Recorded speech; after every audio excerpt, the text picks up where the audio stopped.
जय हिंद प्यारे दोस्तों, कैसे हैं आप लोग। मैं आशा करता हूं कि आप लोग अच्छे होंगे, स्वस्थ होंगे और अपनी पढ़ाई अच्छे तरीके से कर रहे होंगे।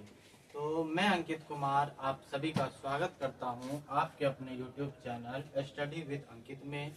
तो दोस्तों, आशा करते हैं कि आप लोग अपनी पढ़ाई जो है अच्छी तरीका से कर रहे होंगे। तो देखिए दोस्तों, जैसा कि हम लोगों ने कहा था, लेकिन कुछ आपको बता दें कि अब आप लोगों का जो एग्जाम है वो बहुत नजदीक आ चुका है। तो आप लोग ऐसा करिए कि आप लोग जो है ना, ऑब्जेक्टिव की तैयारी आज से जारी कर दीजिए।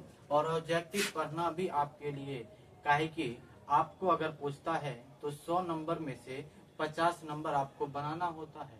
तो आपको आज से आप लोग ये शपथ लीजिए कि आज से हम लोग ऑब्जेक्टिव की तैयारी और प्लस में सब्जेक्टिव की तैयारी क्या करेंगे, अवश्य करेंगे। और आज से आप लोग कर लीजिए, आज से आप लोग शपथ खा लीजिए कि आज से हमें क्या करना है, यह काम करना है। तो चलिए, आज से हम लोग अपनी जर्नी को आगे बढ़ाते हुए अपनी जर्नी को मतलब अपना जो काम है वो अपने कामों को क्या करते हैं, आगे बढ़ाते हैं। और आप लोग देख रहे हैं कि आज नवरात्रि के मतलब नवरात्रि चल रहा है। तो आप लोग इसमें क्या होता है, बहुत बच्चे जो है अपनी पढ़ाई को छोड़ देते हैं, लेकिन आप लोगों को छोड़ना नहीं है। आप लोग अगर अच्छे स्टूडेंट्स होंगे तो आप लोग अपनी पढ़ाई अपने तरह से अपने टाइम टेबल के अनुसार आप लोग अपना काम जारी रखिएगा। और इस मेला सब जो है, यह सब आप इन्हें कहें कि नहीं, देखिए आप लोग देखिए और अपना आप थोड़ा ज्यादा प्रयास करिएगा कि मेरा जो टाइम टेबल है हम उस टाइम टेबल को क्या करें, फॉलो करें। तो चलिए हम लोग अपने जर्नी को क्या करते हैं, आगे बढ़ाते हैं। तो देखिए हम लोग जो पढ़ने वाले हैं आज क्लास 10th का, किसका, क्लास 10th का ऑब्जेक्टिव क्या पढ़ेंगे, ऑब्जेक्टिव। कहिएगा कौन सी का ऑब्जेक्टिव पढ़ाइएगा। तो देखिए अर्थव्यवस्था का पहला चैप्टर, किसका, अर्थव्यवस्था का पहला चैप्टर। अच्छा, तो बताइएगा कि बताइए अर्थव्यवस्था के पहले चैप्टर का नाम क्या है। तो हम आपको इधर बताए हुए हैं, वन शॉट में आपको पढ़ाए हुए थे कि अर्थव्यवस्था का पहला चैप्टर जो है उसका नाम है अर्थव्यवस्था एवं इसके विकास का इतिहास। क्या है, अर्थव्यवस्था एवं इसके विकास का इतिहास। तो देखिए आज हम लोग इसी के पहले चैप्टर को हम लोग पढ़ेंगे। तो आपको हम लोग पहला देखिए ऑब्जेक्टिव में क्या पढ़ेंगे, तो पहला है कि अर्थव्यवस्था क्या है।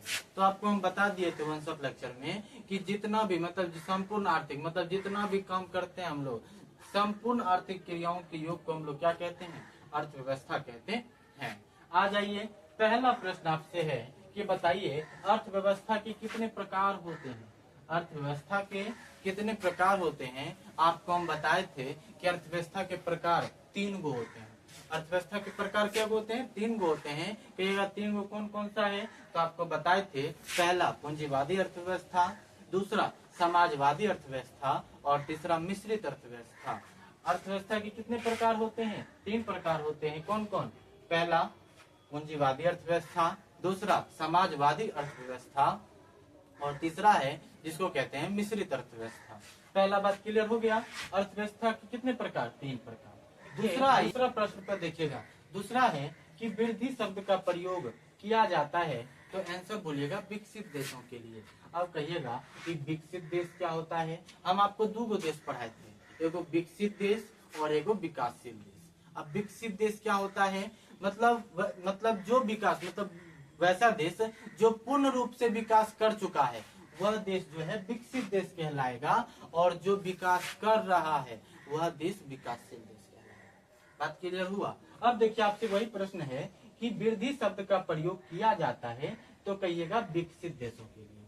किस देशों के लिए, विकसित देशों के लिए। दूसरा प्रश्न क्लियर हो गया। अब तीसरा प्रश्न देखिएगा कि आपको तीसरा प्रश्न है कि योजना आयोग का गठन कब हुआ।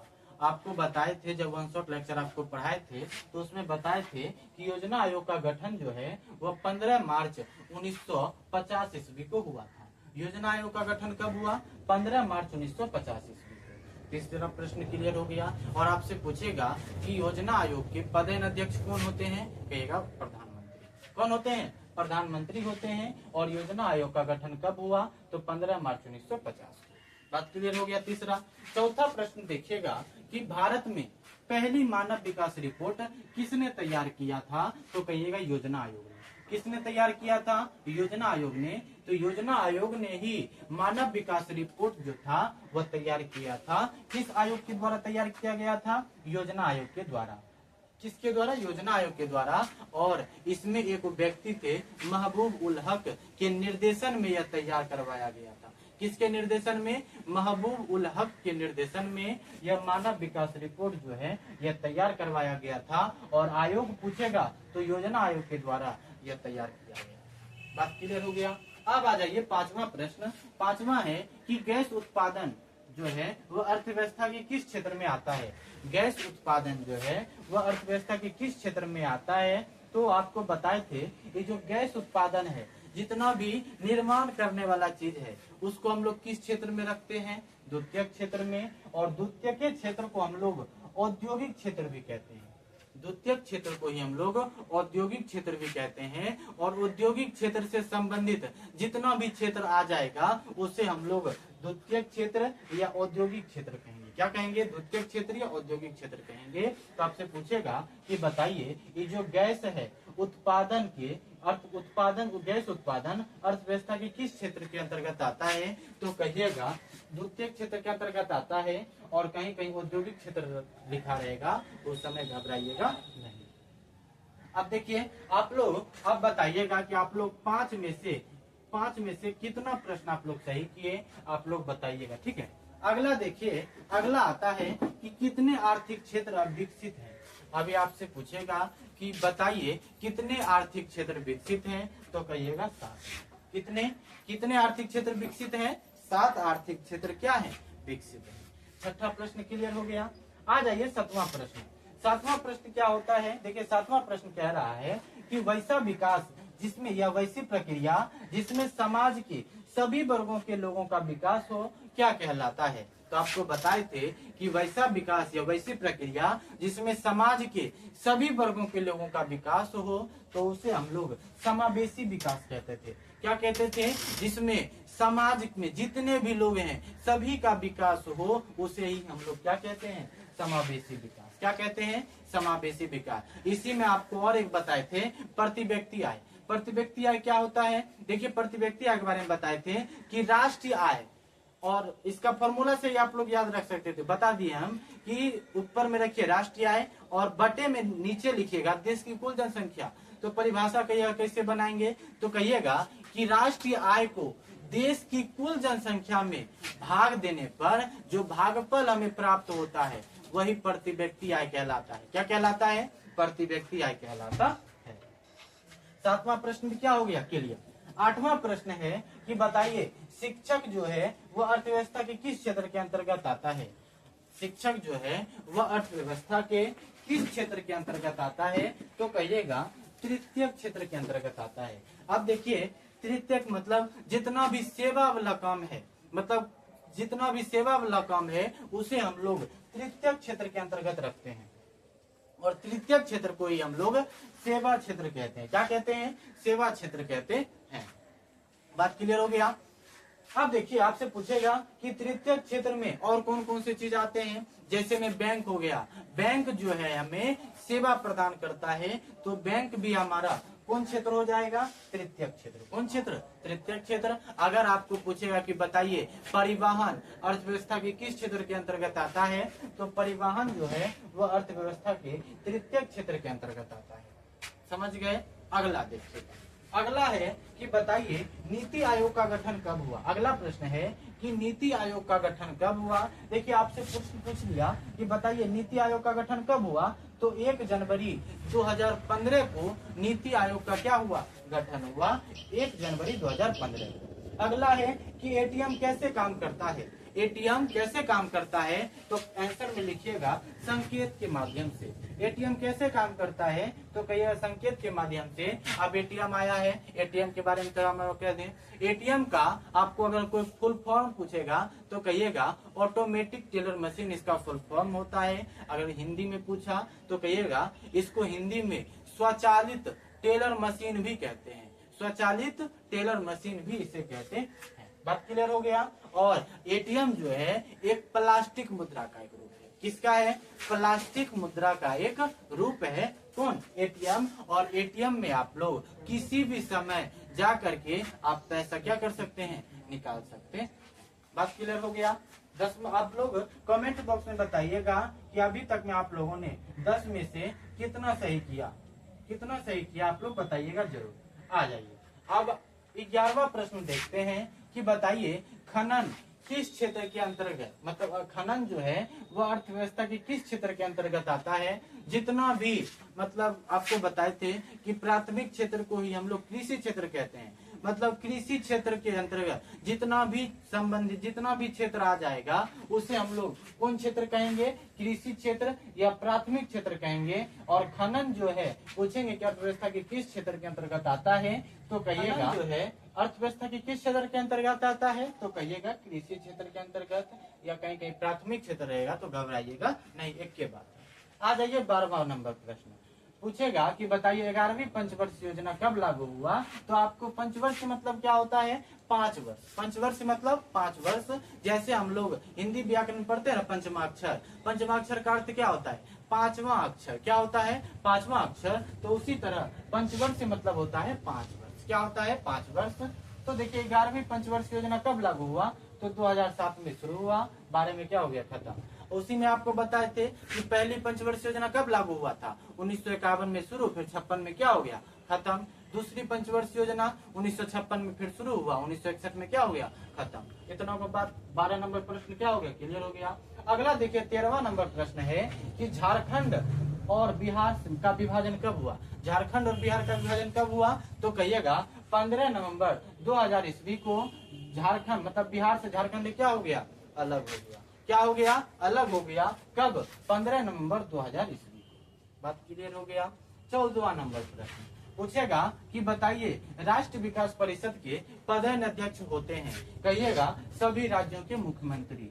कौन होते हैं? सभी राज्यों के मुख्यमंत्री होते हैं राष्ट्र विकास परिषद के प्रधान अध्यक्ष। जितना भी राज्य है और उसी राज्य के कोई प्रधानमंत्री होंगे, सॉरी मुख्यमंत्री होंगे, और उसी मुख्यमंत्री मतलब सभी राज्य के मुख्यमंत्री होते हैं राष्ट्र विकास परिषद के प्रधान अध्यक्ष। बात क्लियर हो गया। अगला देखिए, अगला है कि भारत अर्थव्यवस्था के किस क्षेत्र के अंतर्गत, सॉरी यहाँ हाँ सही है, भारत अर्थव्यवस्था के किस क्षेत्र के अंतर्गत आता है? तो कहिएगा मिश्रित अर्थ मतलब अर्थव्यवस्था। मिश्रित अर्थव्यवस्था के क्या प्रकार? 3 गो। उसी 3 गो प्रकार में से एक प्रकार है मिश्रित अर्थव्यवस्था। मिश्रित अर्थव्यवस्था किस में देश में है? भारत में। किसमें है? भारत में। और आपसे पूछेगा कि बताइए जापान में कौन सी अर्थव्यवस्था है? पूंजीवादी अर्थव्यवस्था। अमेरिका में कौन सी अर्थव्यवस्था है? पूंजीवादी अर्थव्यवस्था। इस सब देशों में उत्पादन के साधनों पर निजी व्यक्ति का अधिकार होता है। जैसे कहीं चीन, क्यूबा, इन सभी क्षेत्रों में, इन सभी देशों में उत्पादन के साधनों पर देश के सरकार का अधिकार होता है। अगला देखिए, अगला है कि योजना आयोग के प्रथम अध्यक्ष कौन थे? तो कहिएगा जवाहरलाल नेहरू। कौन थे? जवाहरलाल नेहरू योजना आयोग के पद मतलब प्रथम अध्यक्ष थे। कौन? जवाहरलाल नेहरू। कौन थे? जवाहरलाल नेहरू। बात क्लियर हो गया। आ जाइए अब आप लोग यहाँ से बताइएगा कि आप लोग 15 में से कितना सही किए, आप लोग कमेंट बॉक्स में बताइएगा। अगला देखिए 17वां नंबर प्रश्न है कि जिस देश की राष्ट्रीय आय अधिक होती है उसे हम लोग कौन देश कहते हैं? विकसित देश। आप लोगों को अभी क्या को परिभाषा बताएं? देखिए जिस देश की राष्ट्रीय आय अधिक होती है उसे हम लोग विकसित देश कहते हैं। एक और परिभाषा होता है, कहिएगा कि जिस देश की प्रति व्यक्ति आय 4,53,000 रुपया से अधिक हो तो वह देश विकसित देश कहलाता है। और कहिएगा विकासशील देश किसको कहेंगे? कहिएगा कि जिस देश की राष्ट्रीय आय कम होती है उसे हम लोग विकासशील देश कहते हैं। अगर न याद रहे तो कहिएगा कि जिस देश की प्रति व्यक्ति आय 37,000 रुपया से कम हो तो वह देश विकासशील देश कहलाता है। वह देश क्या कहलाता है? विकासशील देश। आ जाइए अगला 18वां नंबर प्रश्न है कि वस्तु का लेन देन क्या कहलाता है? कहिएगा वस्तु विनिमय प्रणाली। कहेंगे यहाँ नहीं समझे। देखिए आप लोग करते होंगे अपने घर में, देखिए जब कोई देखते होंगे कि गांव से कोई बर्फ बला रहा है तो आप लोग गेहूं ले लेते होंगे और जा करके उस मतलब बर्फ वाले को दे देते होंगे, तो वह भी आप गेहूं दे दिया, आप उसको वस्तु दिए और वह भी आपको क्या दे देगा, वस्तु ही दे देगा। तो वस्तु से वस्तु का ही लेन देन क्या कहलाता है, वस्तु विनिमय प्रणाली। क्या कहलाता है, वस्तु विनिमय प्रणाली।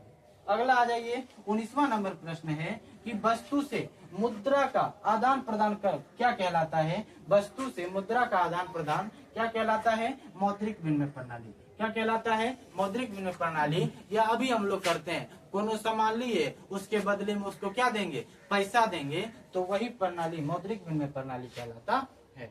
अब देखिए 20वां नंबर प्रश्न, 20वां नंबर प्रश्न है कि राष्ट्र विकास परिषद का गठन कब हुआ। राष्ट्र विकास परिषद का गठन कब हुआ, 6 अगस्त 1952 ईस्वी का। आपसे प्रश्न पूछ देगा कि बताइए राष्ट्र विकास परिषद का गठन कब हुआ, तो 6 अगस्त 1952 ईस्वी को। अब देखिए यहाँ तक हम लोगों ने देख लिया, यहाँ से हमारा क्या हो गया, ऑब्जेक्टिव समाप्त हो गया। तो अब हम लोग अगले वीडियो में आपको किसी और दूसरे चैप्टर्स का ऑब्जेक्टिव बताएंगे। अब आज का सफर यहीं तक। अगर आपको वीडियो अच्छा लगा हो तो एक बार लाइक कर दीजिएगा, कमेंट कर दीजिएगा, ज्यादा से ज्यादा शेयर करने का प्रयास करिएगा। धन्यवाद।